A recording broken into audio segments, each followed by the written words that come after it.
أعوذ بالله من الشيطان الرجيم بسم الله الرحمن الرحيم الحمد لله الذي نور قلوب العارفين بنور معرفته وأثبت فؤاد أنبيائه وأوليائه بقصص الأنبياء والمرسلين وأكمل إيمان المسلمين والمؤمنين بولاية علي أمير المؤمنين عليه السلام.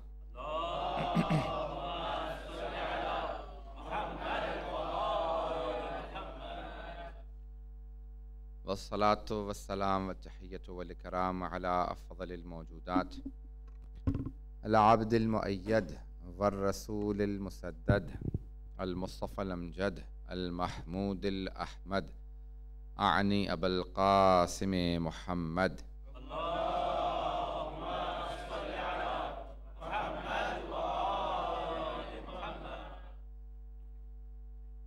وعلى روحه ونفسه وسحره ووسيه سيد الأتقياء والأسفياء مولى الموالي إمام المتقين علي بن أبي طالب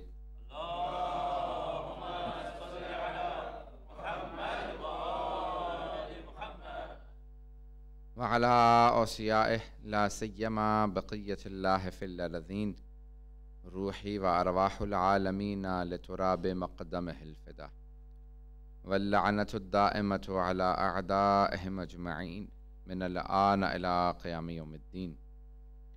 أما بعد فقد قال رسول الله صلى الله عليه وآله وسلم فاطمة بضعة مني من آذاها فقد آذاني. صلوات.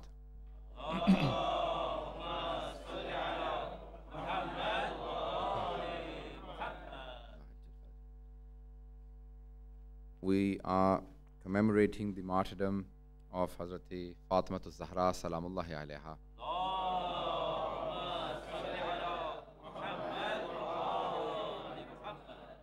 And in this series of 5 majalis, today it is the 3rd majlis. And we promised yesterday that we will talk about the sermon of Hazrat Fatima al-Zahra and the incident of Fadak. I'll give you a little bit of background to Fadak, and then inshallah I will go into her sermon and what happened during that sermon at the Masjid of the Holy Prophet sallallahu alaihi wasallam.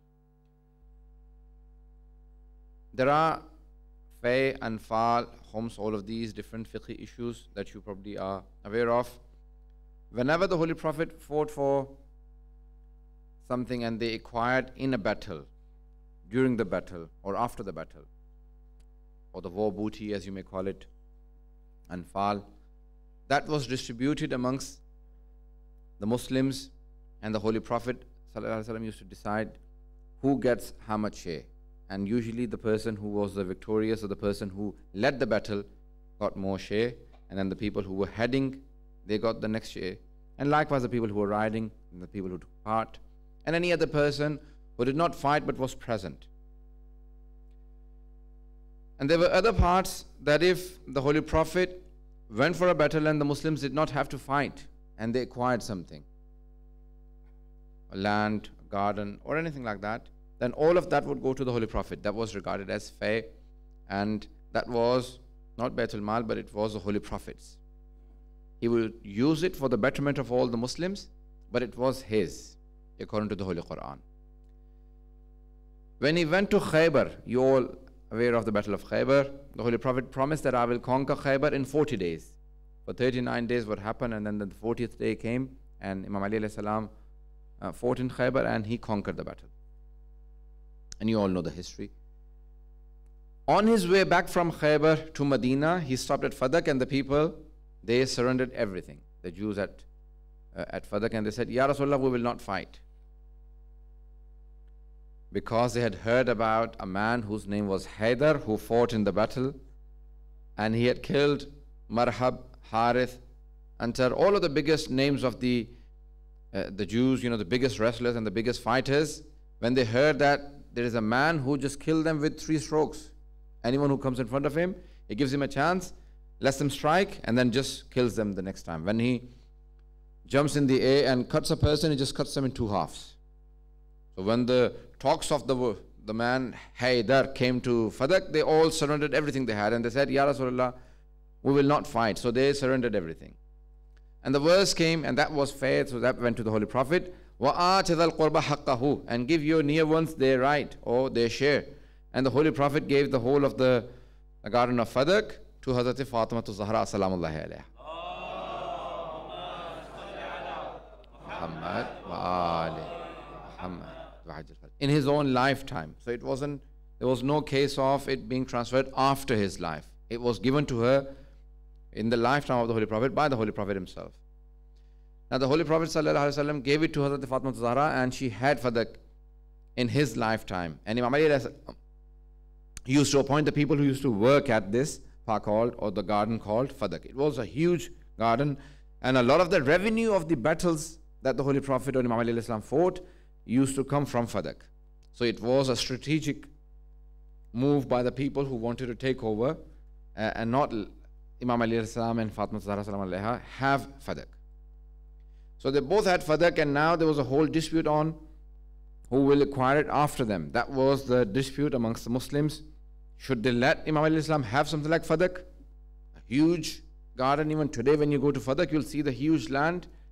And it was a strategic planning by the people who were ruling that Imam Ali should be deprived of any wealth.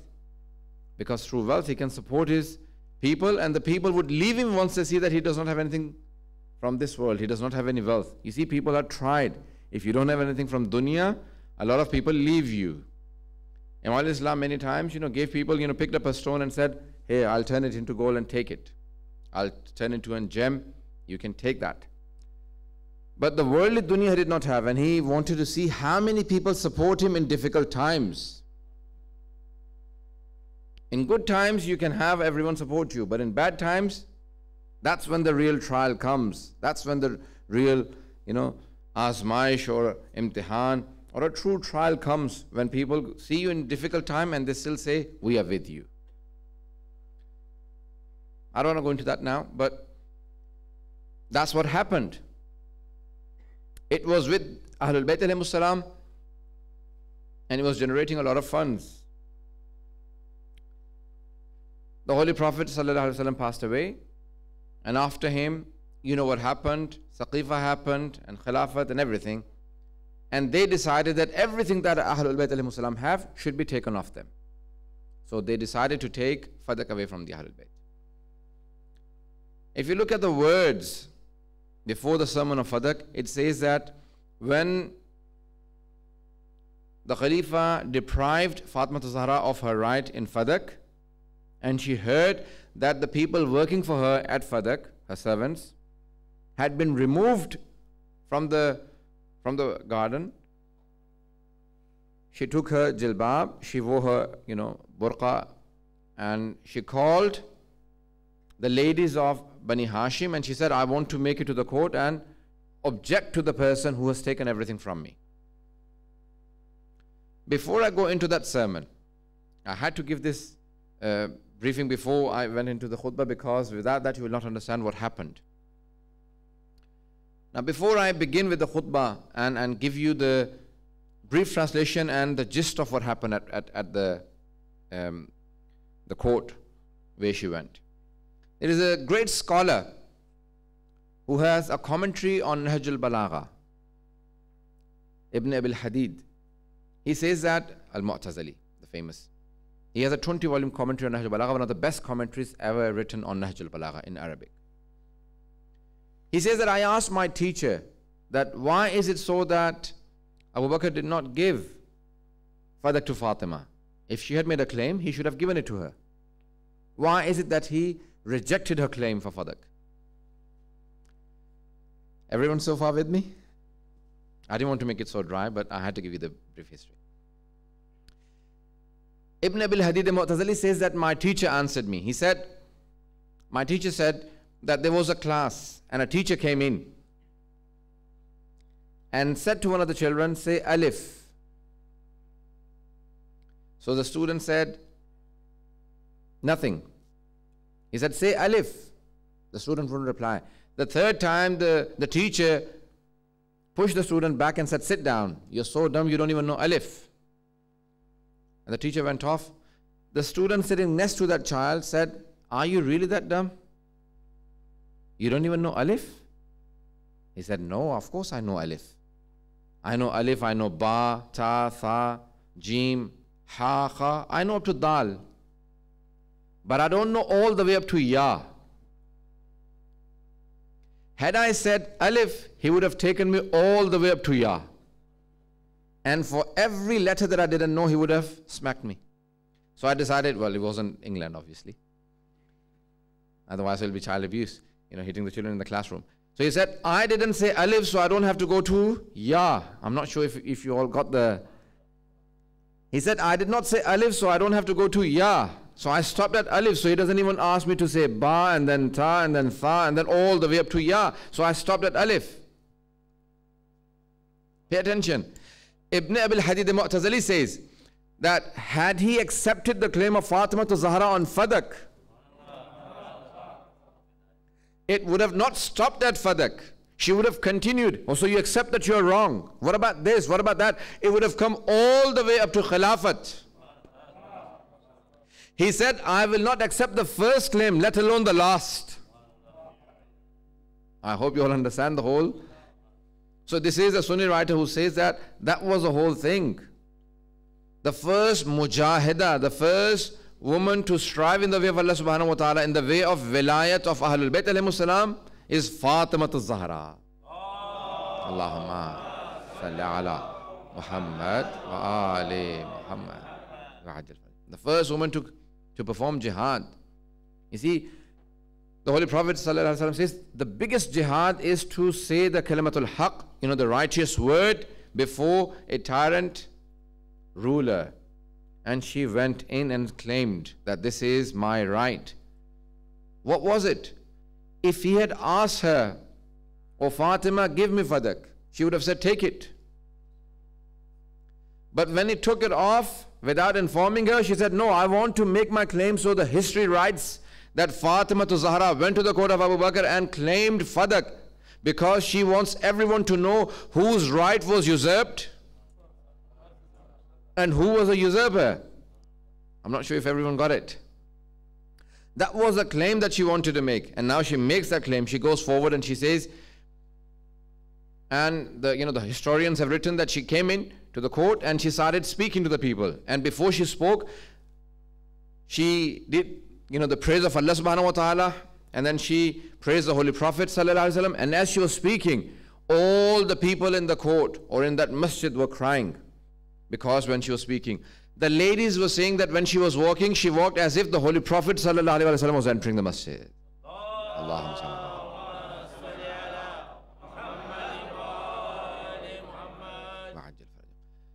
The way she was walking, it was the walking of the Holy Prophet. She walked into the masjid and all the ladies stood up for her.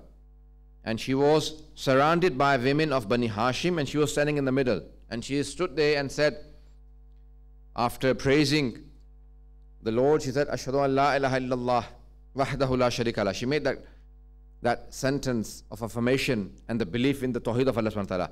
"Main gawahi deti hoon ki koi maabood nahi siwaye Allah ke."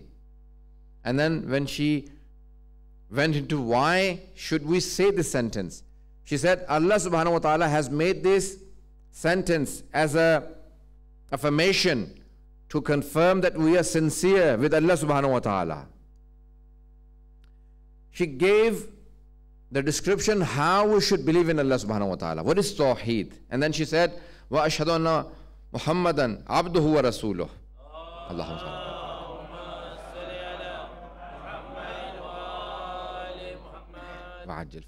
So she gave the details of the Holy Prophet. When she was describing the Holy Prophet, she said, Allah subhanahu wa ta'ala sent his messenger in the worst times, when everything was dark, the Arabs were deprived of guidance, everyone was misled, they had all gone astray. Allah subhanahu wa ta'ala sent a light in the form of my father. And she said it was my father and not the father of any one of your women. Duna nisaikum. I'm not sure if you're all here. She said, he was my father and not the father of any one of your women.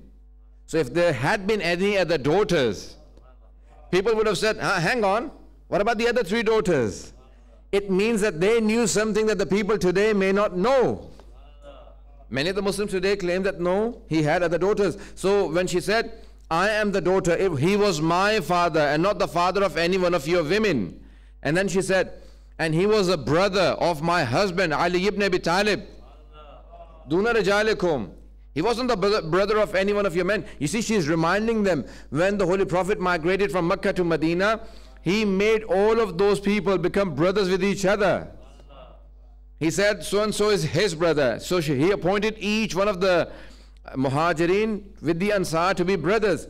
And they all said, Ya Ali, the Holy Prophet left you. So they were muckering with him, they were making fun of him. They said, Ya Ali, you don't have a brother. The Holy Prophet did not appoint a brother for you. He said to the Holy Prophet, Ya Rasulullah, you did not appoint a brother for me. You made everyone a brother of the other. He said, Ya Ali, there is no one like you.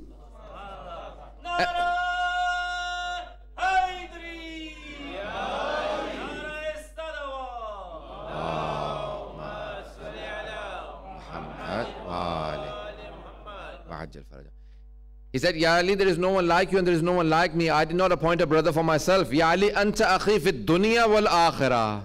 Ali, you are my brother in this world and the hereafter. So she said, my father made my husband his brother, and he is not the brother of any one of you men. He is your master and he is a brother of Ali. Then she went into details and she said, do you remember the times when all the wolves of the Arabs used to attack you and you used to look for a shelter before my father? And it was my cousin. She says to Imam Ali alayhi salam, she said, it was my cousin. It is a respectful way of saying her husband. So she doesn't say my husband throughout. She says Ibn Ammi, meaning she calls Hazrat Abu Talib her uncle. And then she says my cousin, the son of my uncle, meaning my cousin. So she said it was my cousin who came to the front line. And when you were all frightened, it was Ali ibn Abi Talib who had the Zulfiqar and he fought in the front lines. It was Ali when you were all running away, he fought in the front lines. When the wolves of the Arabs came, it was him who broke the heads of those wolves.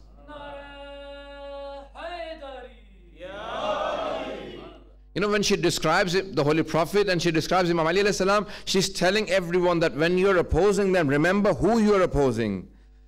She goes into the details. She said, it was my husband that went forward and defended from Islam and defended the Holy Prophet and fought all of those people who were attacking Islam and the Muslims. Do you not remember that you used to drink that water that used to be collected in the shallow areas in Arabian next to the mountains? The description she gives, so beautifully. She says, do you not remember that water after rain that was collected in those puddles? And it was puddles, and it was my father who taught you what is tahir, what is najis. He taught you the difference between cleanliness and dirt. It was my father who taught you the difference between halal and haram.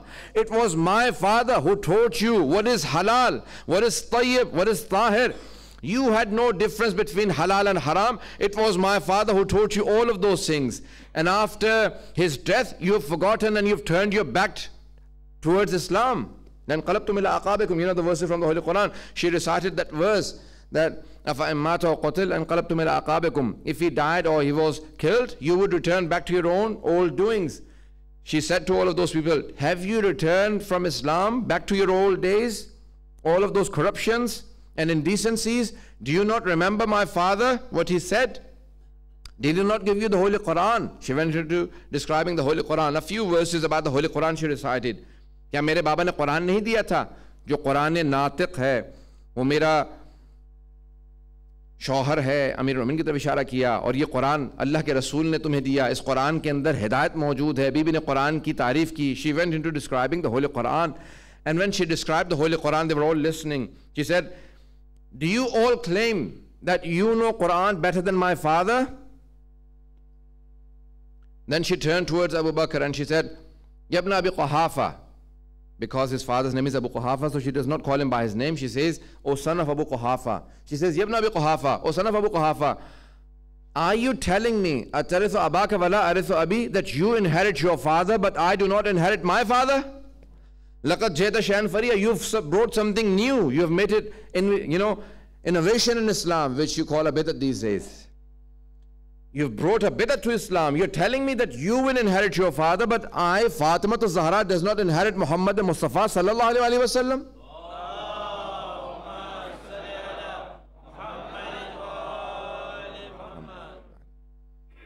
She says, are you telling me that you know Quran better than my father? My father knew the Holy Quran better than any one of you, and he gave me fadak in his lifetime.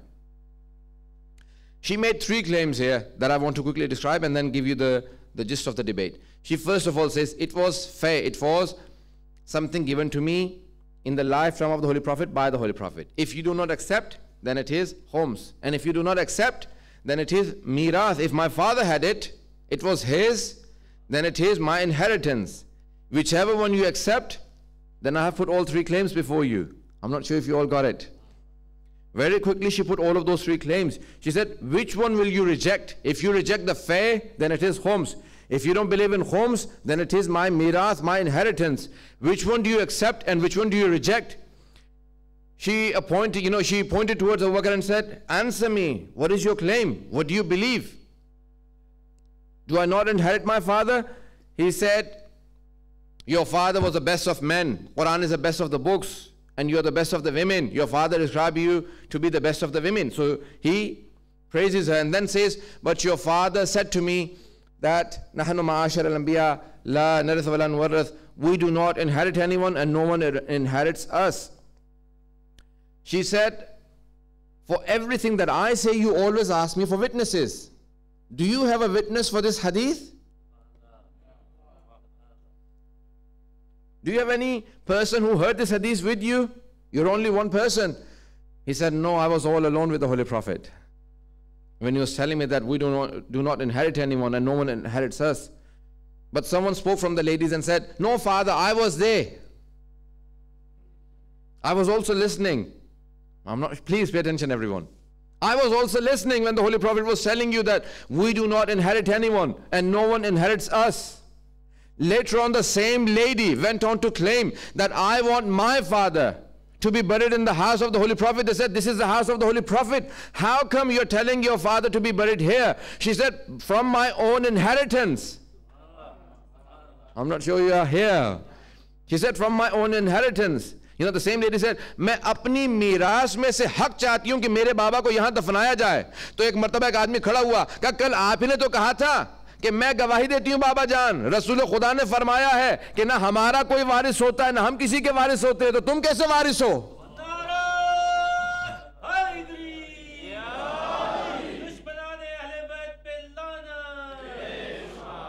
So she went into describing, and Hazrat Fatima Zahra said, so okay, fine, you're claiming that my father said this, but how are you claiming that my father did not know the Quran? When the Holy Quran says Anbiya inherit from one another, how can you claim that my father says such a hadith that opposes the Holy Quran, that conflicts with the Holy Quran? How can my father say something that conflicts with the Holy Quran? There is a conflict between this hadith and the verses of the Holy Quran. Does the Quran not say about Hazrat Dawood and Sulaiman that they inherited? You know, وَوَرِثَ سُلَيْمَانُ دَاوُدَ. Hazrat Sulaiman was a son, Dawood was father, Sulaiman was a Nabi, Dawood was a Nabi. You are saying Anbiya do not inherit and no one inherits them. Hazrat Dawood is a prophet, Sulaiman is a prophet. Sulaiman is inheriting, Dawood is being inherited. And there is a verse that says in the Holy Quran, Waritha. Waritha is from Mirath, so there is an inheritor. Sulaiman is an inheritor of Dawood. This is the verse of the Holy Quran. Are you telling me my father gave you a hadith that opposes a verse of the Holy Quran?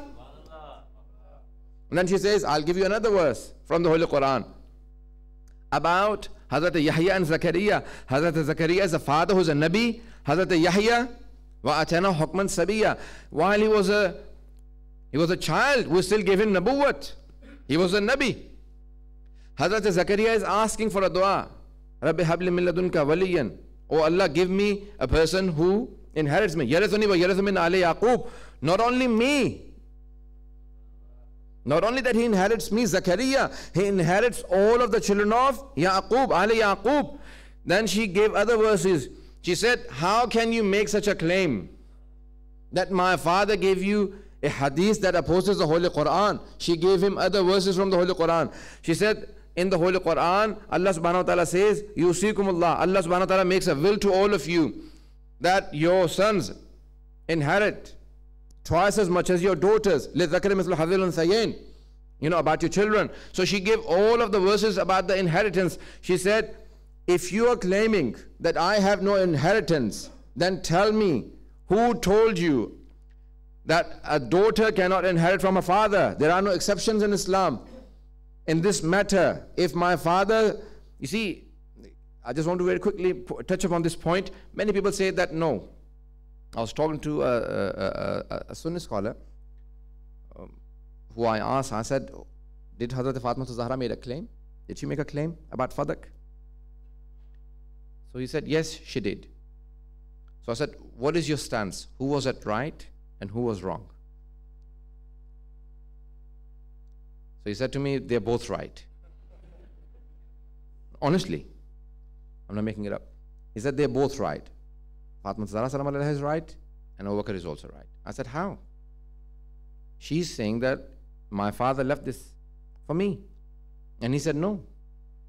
He said, no, because you see, she was making a claim as inheritance and her claim was right. But the Holy Prophet had told him that don't give it. So he was right as well. Did you understand? And that's their belief, that's their faith. I said, hang on a minute, are you telling me that the Holy Prophet ﷺ left a dispute amongst the Ummah,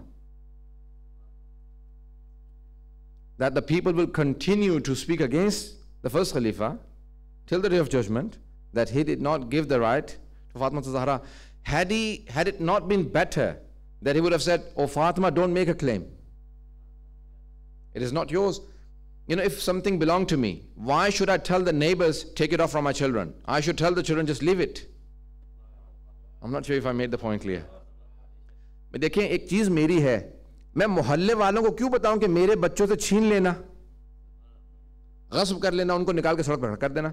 मैं अपने बच्चों को बता जाऊं, जब मैं मर जाऊंगा तो मेरा मकान खाली करके बाहर चले जाना, ताकि ना मोहल्ले वालों से लड़ाई हो, ना वो बच्चों को निकाले, ना हमेशा बाद तक आपस में लड़ाइयाँ चलती रहें।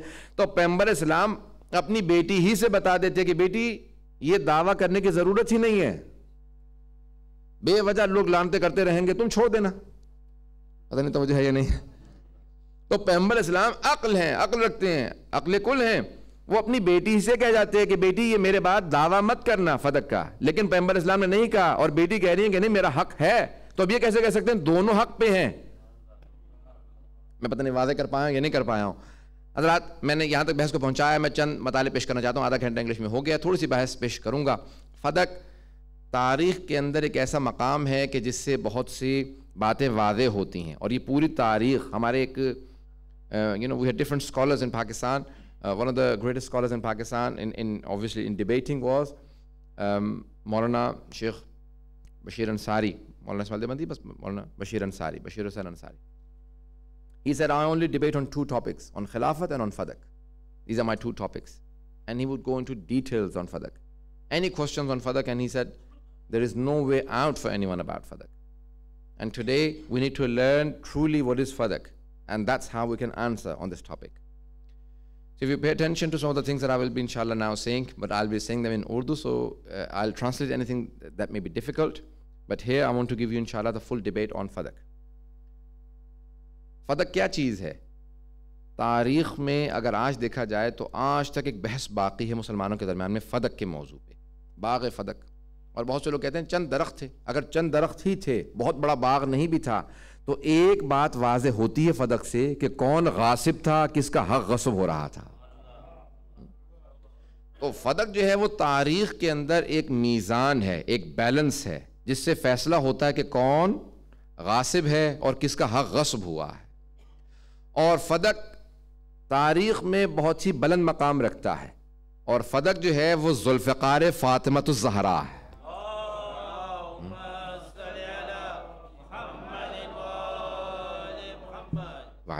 एक बहुत बड़े आलिम है, उन्होंने पूरी किताब लिखी है फ़दक ज़ुल्फ़िकार फ़ातिमा, और आज तक ये तलवार है जनाब सईदा की जो आपने इस्तेमाल की और कहा कि नहीं میں چاہتی ہوں کہ نسلوں کے اندر بات واضح ہو جائے کہ کون سا حق تھا جس کے مانگنے کے لیے جناب سیدہ گئی ہیں، تاکہ نقاب اتر جائیں چہروں سے کہ کون کس طرف کھڑا تھا۔ حضرات آئیں ذرا دیکھیں بی بی نے کس طرح سے اس مطالبے کو پیش کیا ہے۔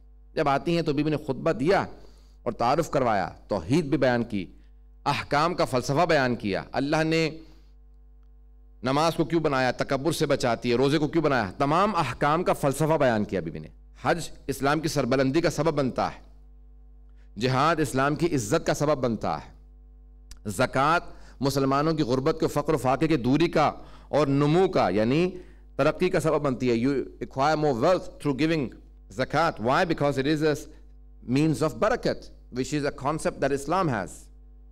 اب بی بی نے ایک ایک جو حکم اسلام کا، جو فقہی احکام ہے، ان کے فلسفے کو بیان کیا ہے، اس کی حکمت کو بیان کیا، اس کی وزڈم کو بیان کیا، اور وہ لوگ سمجھ نہیں سکتے تھے جب تک کہ بی بی بیان نہ کرتی۔ حضرات تاریخ میں جب ابن طاہر جیسا آدمی 1100 years back 11 centuries back 11 صدیاں پہلے جب بلاغات النساء کتاب لکھتا ہے کہ فصیح و بلیغ خواتین گزری ہیں، تو سب سے پہلے جناب سیدہ کے خطبے کو لکھتا ہے کہ اس سے بہتر خطبہ مرد بھی نہیں دے سکتے۔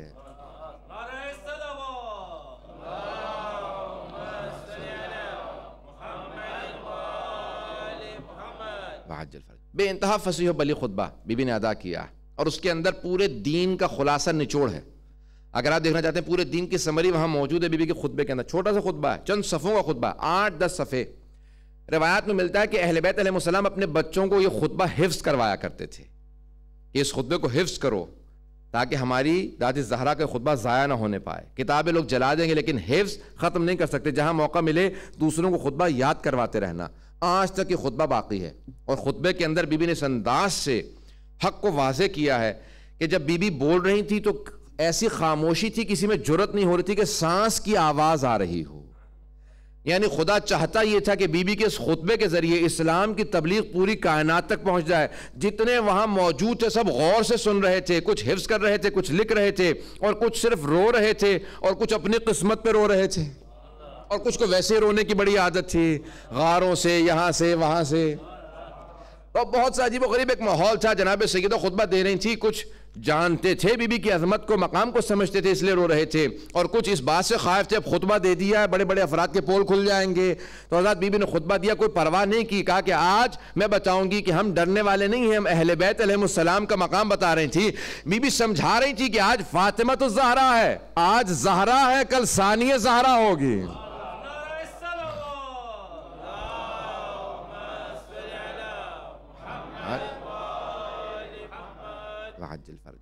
حضرت بی بی نے پہلی جو دلیل پیش کی، کہا کہ قاعدۃ الید ہے ہمارے ہاں فقہ کے اندر کہ جو چیز جس کے قبضے میں ہوتی ہے وہ اسی کی ہوتی ہے۔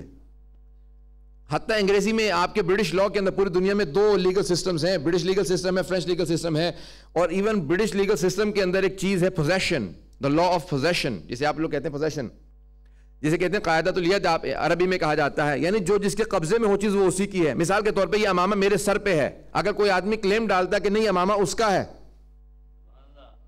گواہ اسے لانے ہوں گے، وٹنسز اسے لانی ہوں گی، دلیلیں اسے لانی ہوں گی۔ He has to bring proof. If he makes a claim against me on my amama, he says this is mine because I have the possession. میرے قبضے میں، پتہ نہیں توجہ ہے یا نہیں ہے، I have the possession. I don't have to prove this is mine. The person who makes a claim, he has to prove. اب جناب سیدہ سلام اللہ علیہ نے پہلی بات کہی، ابوبکر سے کہا کہ یاد رکھ تو مجھ سے دلیل کس بات کی مانگ رہا کہ فتق میرا ہے یا نہیں ہے؟ بھئی فتق ہمارے قبضے میں ہے، وہاں میرے خادم غلام جو ہیں وہ کام کر رہے ہیں، تو نے ان کو نکال کے قبضہ کیا، تو دلیل لے کے آگے تیرا۔ اللہم صلی علی محمد علی محمد۔ توجہ ہے سارے مجمع کی میرے ساتھ؟ تو حضرات بی بی نے پہلی بات کہی قاعدۃ الید، بہت سے کہتے ہیں فقہی لحاظ سے کیسے ثابت ہے؟ حضرات ثابت اگر فقہی لحاظ سے نہیں ہے تو کیسے ثابت ہے؟ فقہی لحاظ سے ثابت ہے، بی بی دلیل دے رہی ہیں، اور اگر دلیل نہیں سمجھ میں نہیں آ رہی تو سمجھنے کی کوشش کریں۔ بی بی کہتی ہے ہماری پوزیشن ہے، وہاں پہ علی بن ابی طالب وہاں پہ خادموں کو بھیجتے ہیں۔ The servants that serve there, the people that work there are appointed by Ali ibn Abi Talib. You threw them out. They came to me and told me that you've thrown them out. Now you prove that it is yours. تم ثابت کرو، مجھ سے دلیل کیوں مانگتے ہو؟ تو نے افراد کو ہٹایا، تو دلیل دے کہ تیرا. اب وہ خاموش تھا. حضرت پتہ نہیں توجہ ہے یا نہیں ہے، خاموش ہوا. کہا کہ نہیں، پیغمبر اسلام نے مجھ سے کہہ دیا تھا. بی بی نے کہا اچھا اگر کہا ہوگا، ہر بات پہ مجھ سے گواہی مانگتا ہے. فدق میرا ہے، میں گواہی لے کے آتی ہوں. فدق میرا، پہلے میرے گواہ ہیں علی بن ابی طالب. اس سے بڑا کوئی تیرے پاس گواہ ہے؟ کہ نہیں یہ آپ کے شوہر ہیں، ان کی گواہی قبول نہیں ہو سکتی. بی بی نے کہا کوئی آیت تجھے یاد ہے کہ شوہر کی گواہی بی بی کے حق میں قبول نہیں؟ اگر آیت نہیں ہے تو حدیث ہی جھوٹی گھڑ دے. پتہ نہیں توجہ ہے یا نہیں ہے. آیت نہیں ہے تو حدیث ہی اپنے پاس سے بنا لے کہ شوہر کی گواہی بیوی کے حق میں قبول نہیں ہے. جب کوئی نہ آیت ہے نہ حدیث ہے تو گواہی رد کیوں کر رہا ہے؟ کہا کہ نہیں کوئی اور گواہ لائیے. بی بی نے کہا ام ایمن میری گواہ ہے. پتہ نہیں توجہ ہے یا نہیں ہے. حضرت ام ایمن جناب ختمی مرتبت کی ولادت کی گواہ ہیں. انہوں نے بتایا تھا کہ پاک و پاکیزہ پیدا ہوئے. نہیں توجہ. تو ایک کی گواہی قبول ہوئی اور پیغمبر نے کہا تھا کیونکہ ام ایمن میری دائی ہے.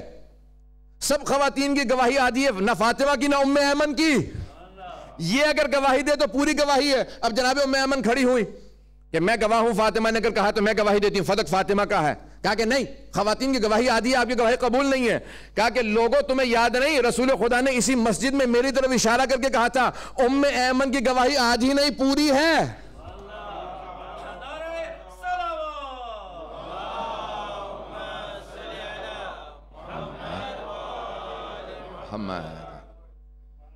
بس بھئی مجمع سن تو رہا تھا لیکن خاموش تھا. جانتے تھے حاکم کے خلاف بولنا آسان نہیں ہے.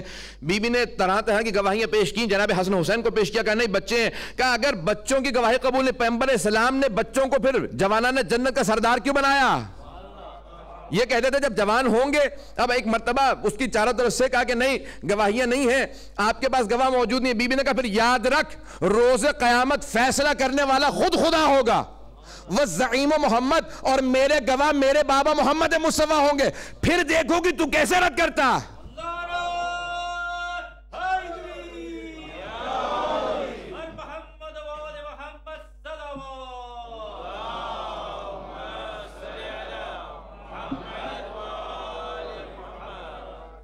ہمارے جو دوبارہ ملاقات ہوگی، کہا بی بی نے موعد قیامت کا دن ہے، وَالْحَكَمُ اللَّهُ، اور حاکم خود خدا ہوگا. وَالزَّعِیمُ محمد صلی اللہ علیہ وسلم. کہا اور خود سے زعیم اس کی جو پشتیبانی کرنے والے ہوں گے، جو اس پورے کے پورے مقدمے کو لڑیں گے، جو وکیل ہوں گے، وہ خود میرے بابا رسول خدا ہوں گے، گواہ علی ہوں گے.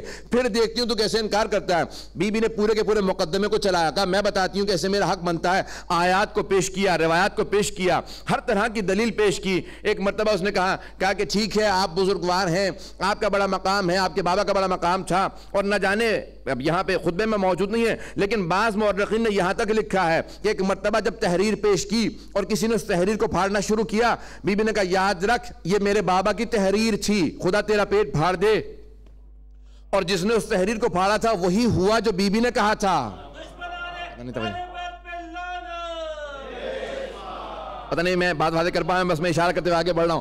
حضرات وہ جو جملہ بی بی نے کہا تھا ویسا ہی ہوا. یہ میں نے بہت بزرگ ایک آیت اللہ سے قوم مقدس کے اندر جملہ سنا تھا اور بہت سے حوالہ جات موجود ہیں. میں بہت سے آپ کے سامنے حوالے پیش کر سکتا ہوں کہ ابن قتیبہ دینوری نے جس طرح سے خود اپنی الخلافت و السیاست و الامامت و السیاسہ کتاب ہے اس کی، الامامت و السیاسہ، امامت و سیاست پہ پوری کتاب لکھی، جلد نمبر 1 صفحہ نمبر 37 وہاں پہ اس نے پورا کا پورا یہ مقدمہ لکھا کہ جیسے جناب سیدہ آئی ہیں حضرات جب ایک مرتبہ چلنے لگی تھی تو ساری بیویاں کہتی ہیں، بیوی کو آج جلال تھا، کہا کہ میں دربار میں جا رہی ہوں اپنا کلیم ڈالنے کے لیے، اپنے بابا کا عصا لیا، امامہ ہاتھ میں لیا، کہا کہ بی بی نے اپنے سر پہ عبا رکھی، زمین پہ خط کھینچ رہی تھی، بیویوں کو چاروں طرف لیا. جب چلنے لگی تو سب نے کہا کہ آج محسوس ہوتا رسول خدا چل رہے ہیں.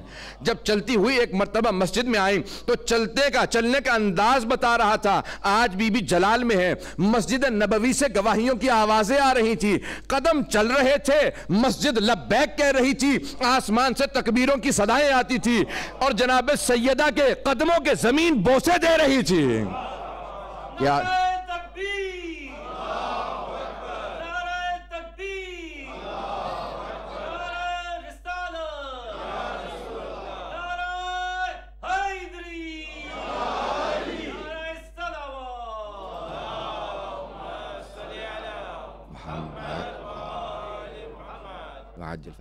حضرات یہ جناب سیدہ تشریف لا رہی ہیں. اب پوری کی پوری کائنات دم بخود ہے.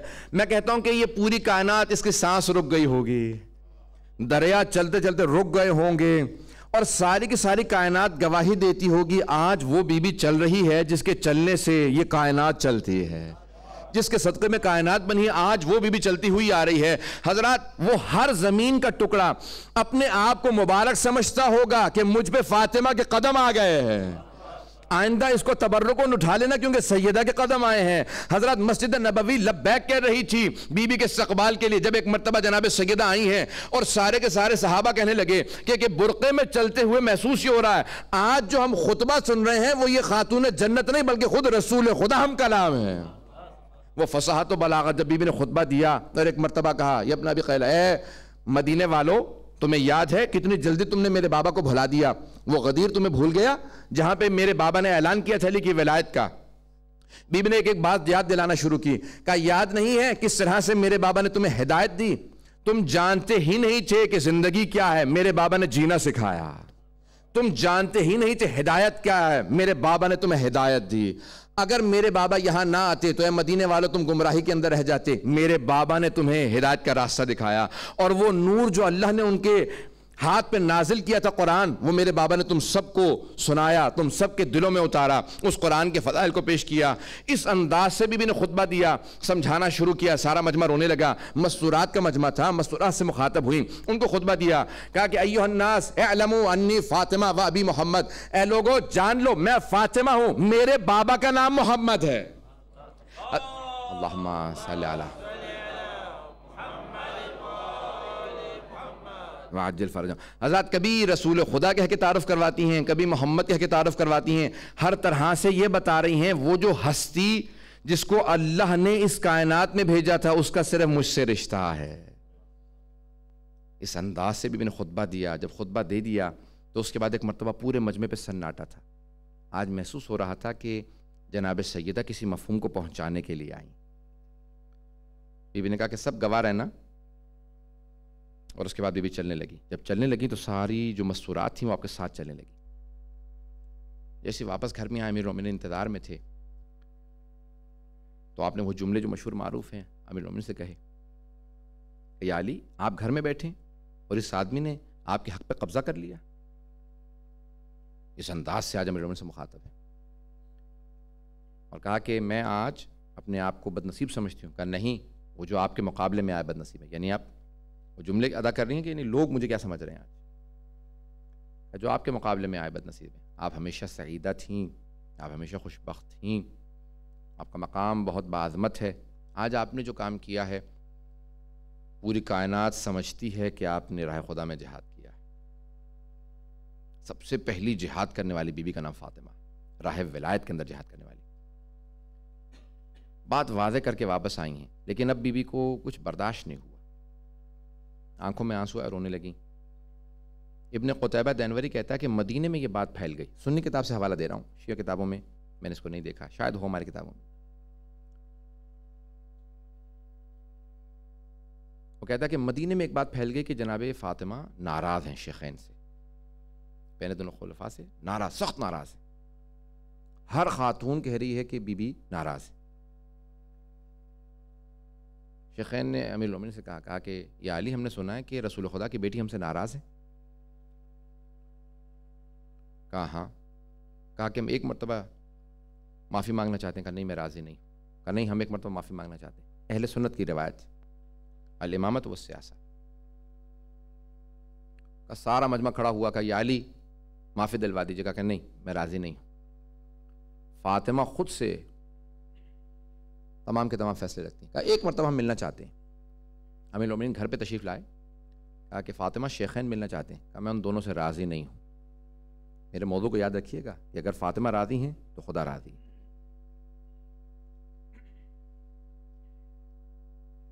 بہت بڑے قوم کے استاد کہتے تھے کہ پہلی مرتبہ زندگی میں بی بی نے انکار کیا امیر المومنین کو، لیکن آپ نے کہا کہ میں نے قول دیا ہے، تو آپ نے فرمایا کہ البیت بیتک وانا زوجتک، گھر آپ کا گھر ہے اور میں آپ کی زوجہ ہوں۔ اگر آپ نے کہا ہے تو ایک بی بی کا جو بستر تھا، بی بی نے دیوار کی طرف رخ کیا اور کہا کہ ایک پردہ لگا دیجیے۔ دونوں شیخین باہر کھڑے تھے، انہوں نے سوال کیا، کہا کہ اے بنت رسالت ہم نے لوگوں سے سنا کہ آپ ہم سے ناراض ہیں۔ تو بی بی نے سوال کیا کہ میں سوال کرنا چاہتی ہوں، کیا تم نے میرے بابا کی حدیث سنی ہے کہ ان اللہ یغضب لغضب فاطمہ و یرضى لرضاها؟ خدا فاطمہ کے غضبناک ہونے سے غضبناک ہوتا ہے اور ان کے راضی ہونے سے راضی ہوتا ہے؟ کہا ہم نے سنا۔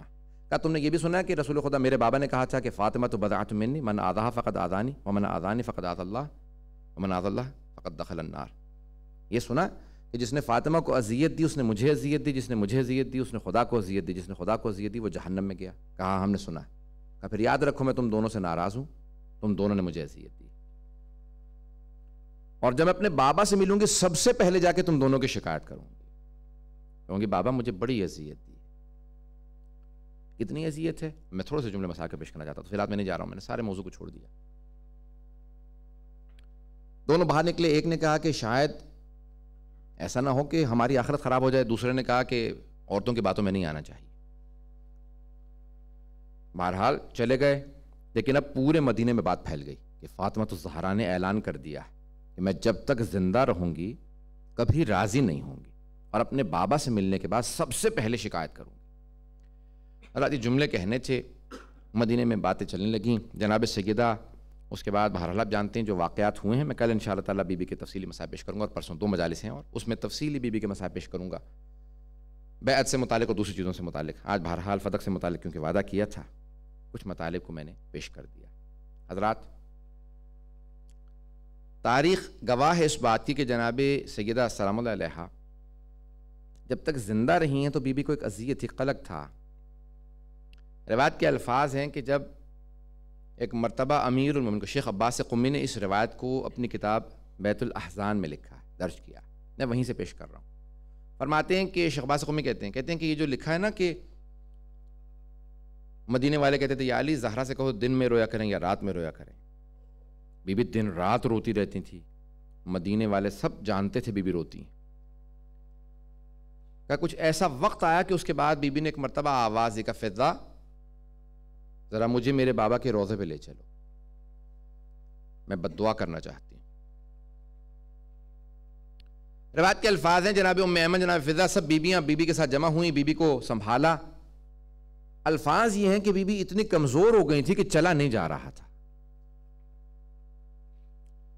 کس طرح سے جا رہی تھی؟ شیخ عباس قمی کہتے ہیں کہ بی بی نے دونوں ہاتھ دونوں بیویوں کے کاندھوں پہ رکھے، جناب فضا جناب ام ایمن کے۔ جب چل رہی تھی نا تو پاؤں زمین پہ خط کھینچ رہے تھے۔ خط کھینچنا سمجھتے ہیں؟ یعنی پاؤں اٹھ نہیں رہے ہیں بی بی کے، بلکہ زمین پہ لکیر بن رہی ہے۔ Basically they were dragging her, she wasn't walking۔ بی بی کے دونوں پاؤں زمین پہ خط کھینچ رہے ہیں۔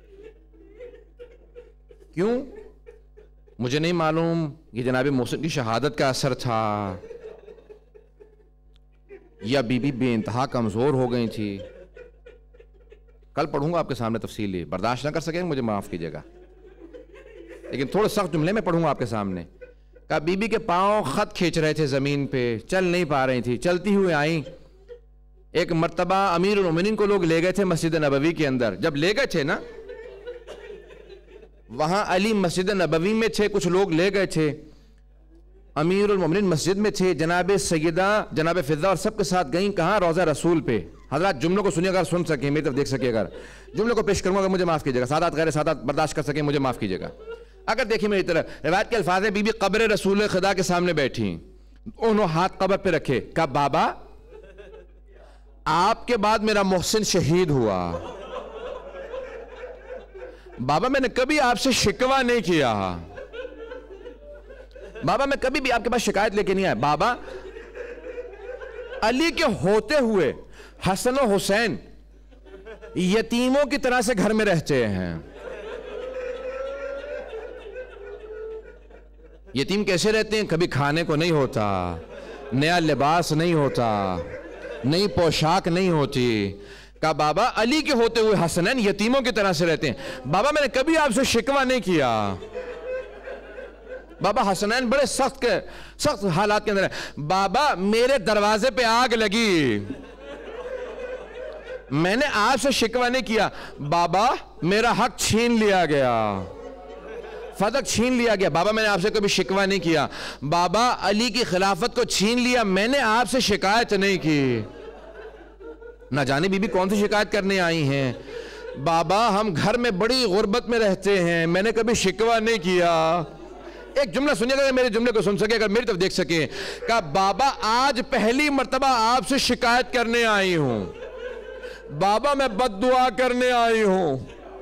کیوں بی بی کیوں بد دعا کرنے آئی ہیں؟ کہا بابا آج میری آنکھوں کے سامنے علی کے گلے میں رسی،